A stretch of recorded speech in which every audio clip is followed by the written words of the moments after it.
Nitish Max Guide for classes 10, 11, 12. For door delivery, contact 9843-525224. Hi students, Nitish Max 10th standard, chapter 1 relation and functions exercise 1.3. அந்த exercise 1.3 ஓட concept இந்த எக்ஸசைஸ்ல என்னென்ன கான்செப்ட்லாம் நம்ம தெரிஞ்சிருக்கணும், தென் எந்த மாதிரியான கொஸ்டின் கொடுத்துருக்காங்க, கிளாசிஃபிகேஷன் ஆஃப் கொஸ்டின்ஸ், இதை தான் பார்க்க போகிறோம். ஃபர்ஸ்ட்டு இந்த எக்ஸசைஸ் ஃபுல்லாக எதை பேஸ் பண்ணதுன்னா ஃபங்க்ஷன்ஸ். ஸோ 1.2ல ரிலேஷன்ஸ் சொல்லியிருப்பாங்க. இப்போ அந்த ரிலேஷன் எப்படி ஃபங்க்ஷன் ஆகுது அப்படின்றது தான் இந்த கான்செப்ட். ஓகேங்களா? Relation F. ஸோ ரிலேஷன் தான் ஒரு ஃபங்க்ஷனாக சொல்கிறாங்க when it satisfies certain condition between two non-empty set x and y is called a function from x to y if for each element small x belongs to capital X there exists one small y belongs to y such that x comma y belongs to f. அதாவது இப்போ ஒரு relation இருக்கு, ஒரு set ஏ set இருக்குன்னு வச்சுங்க, X Y விட 1 2 3. ஓகேங்களா? B வந்து ஒரு 4 5ன்னு வச்சுங்க. இப்போ ஒரு ரிலேஷன் எழுதுறோம், ஆர் ஈக்குவல்ட்டுன்னு 1,4 2,4 3,5. ஸோ இதில் ஏவோட வேல்யூஸ் இருக்கு இல்லையா, 1 2 3, இந்த எல்லாத்துக்கும் பியோட வேல்யூஸ் 4 5ன்றது இருக்கு இல்லையா, இதுதான் ஃபங்க்ஷன். ஸோ இந்த ஃபர்ஸ்ட் செட் அதை தான் இங்கே கேபிட்டல் எக்ஸ் கேபிட்டல் ஒய்ன்னு சொல்கிறாங்க. ஸோ இது பேர் டொமைன் இல்லையா, இந்த டொமைனில் இருக்கிற எல்லா எலிமெண்ட்டுக்கும் தேர் எக்ஸிட்ஸ் ஒன் இமேஜ், இந்த பி செட்டில் ஒன்று எலிமெண்ட் இருக்குன்னா அதுதான் ஃபங்க்ஷன். இப்போது ஆர் ஈக்குவல் டு 1,4 2,5 இது வந்து ரிலேஷன், இது வந்து நாட் ஏ ஃபங்க்ஷன் பட் இது ரிலேஷன், இது relation but not a function. ஓகேங்களா? ஸோ ரிலேஷன் அப்படின்னு சொன்னால் ஏ கிராஸ் பியில் ஒரு சப்செட்டாக இருக்கணும். ஆனால் ஃபங்க்ஷன் அப்படின்றது அந்த ரிலேஷனில் இந்த டொமைனில், அதாவது ஃபஸ்ட்டு செட்டில் இருக்கிற எல்லா எலிமெண்ட்ஸும் செகண்ட் செட்டில் இருக்கிற எலிமெண்ட்ஸோட மேப் ஆகி இருக்கணும். அதுதான் ஃபங்க்ஷன் டிஃபைன் பண்ணுறாங்க. ஓகே, இப்போ உங்களுக்கு இந்த ஃபங்க்ஷனை எக்ஸ்பிளைன் பண்ணுறதுக்கு சிம்பிளாக இங்கே 3 எக்ஸாம்பிள் கொடுத்துருக்கேன் பாருங்கள். ஸோ இது உங்களுக்கு ஈஸியாக இருக்கும். ஸோ ஒரு ஆர்டர் ஃபேர் கொடுத்துருக்காங்கன்னு வச்சுங்க, அதை நீங்கள் ஒரு ஏரோ டயக்ராம் ட்ரா பண்ணிடுங்க. இப்போது எக்ஸ்ன்ற செட்டில் 1 2 3 4, ஒய் என்ற செட்டில் ஏபிசின்னு எடுத்துக்கிறோம். இங்கே 1க்கு இமேஜ் ஏ, 2க்கு இமேஜ் ஏ, 3க்கு பி, 4க்கு C. It is a function. இது வந்து ஃபங்க்ஷன். ஏன்னா since all the elements of X, இதில் இருக்கிற எல்லா எலிமெண்ட்ஸுக்கும் as an unit image Y. So image கரெக்டாக இருக்குது, அதனால் இட் இஸ் எ ஃபங்க்ஷன். ஓகேங்களா?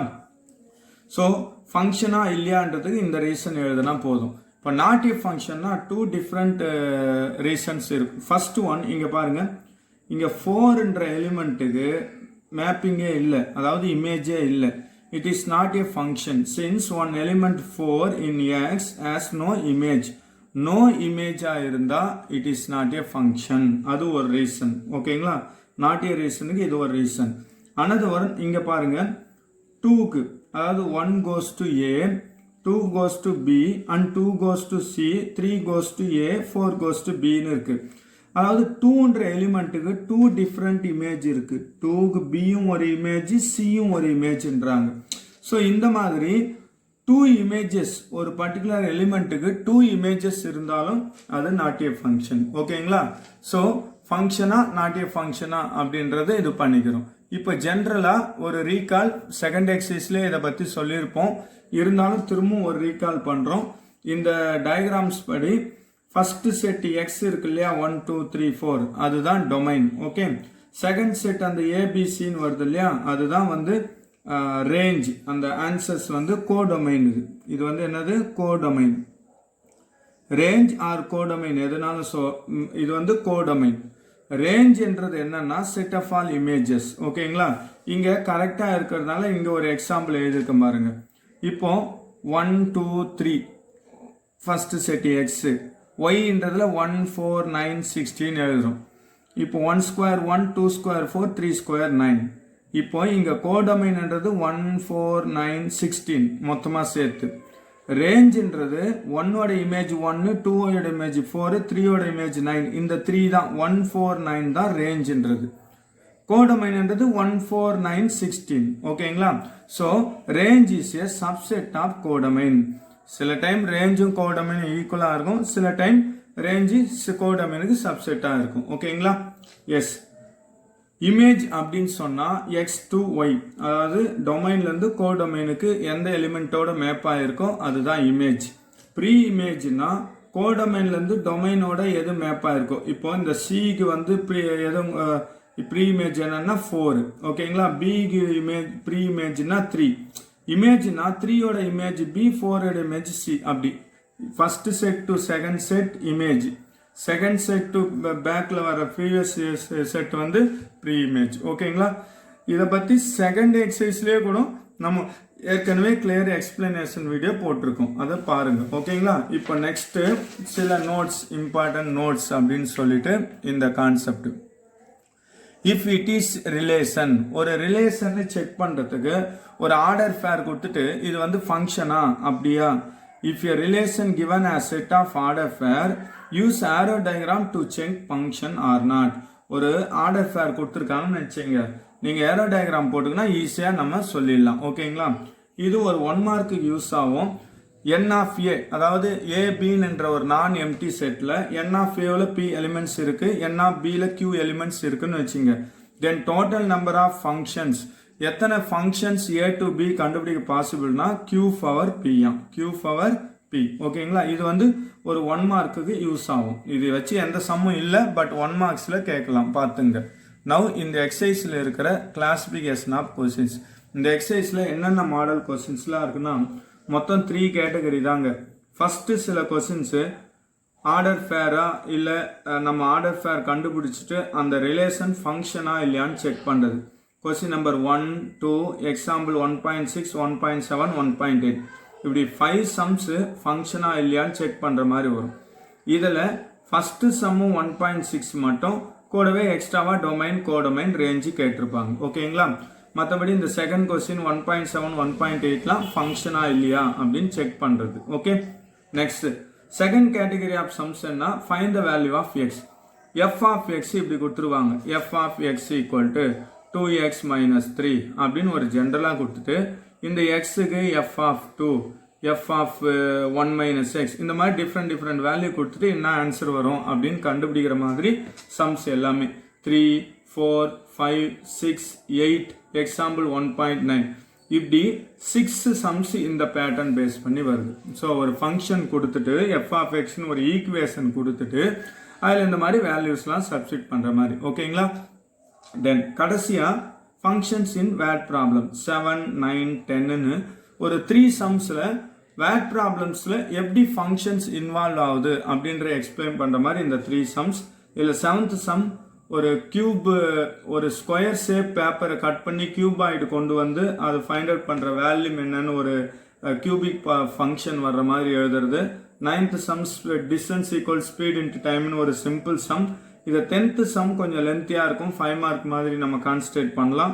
ஏன்னா 4 ஹேண்ட், அந்த உமனோட 4 ஹேண்டுக்கும் லென்த்துக்கும் ஹைட்டுக்கும் இருக்கிற ஒரு ரிலேஷன்ஷிப்பை வச்சு ஒரு 5 சப்டிவிஷன் கொஸ்டின் மாதிரி கேட்டிருப்பாங்க. ஒரு டேபிள் கொடுத்துட்டு இதை கொஞ்சம் நம்ம பார்த்து ஒர்க் அவுட்டும் பண்ணணும். y equal to ax plus பின்னு கொடுத்துருப்பாங்க. அதை ஏ பி கண்டுபிடிக்கிறது, ஃபங்க்ஷனான்னு செக் பண்ணுறது, டொமைன், ரேஞ்சு, இந்த மாதிரி நிறைய வேல்யூஸ் கொடுத்துருப்பாங்க. இதுதான் வந்து இந்த 10th சம். ஓகேங்களா? ஸோ அப்போ இந்த எக்ஸசைஸ்ல டோட்டலாகவே என்ன மாதிரியான கொஸ்டின்ஸ் எதிர்பார்க்கலாம்னா ஃபங்க்ஷனா இல்லையான்னு ஒரு ஆர்டர் ஃபேர் கொடுத்தா அதை நம்ம ஏரோ டயக்ராம் வரைஞ்சி செக் பண்ணுறது, அந்த மாதிரி சில sums. Next F of X கொடுத்துட்டு வேல்யூஸ் கேட்கறது. இது சின்ன கிளாஸ்ல வர்ற சாதாரண சம்ஸ் தான். ஓகேங்களா? இதில் இந்த 4th கொஸ்டின் மட்டும் ஒரு கிராஃப் மாதிரி கொடுத்துட்டு அதை பார்த்து ஆன்சர் எழுத சொல்லுவாங்க. ரொம்ப சிம்பிளாக இருந்து.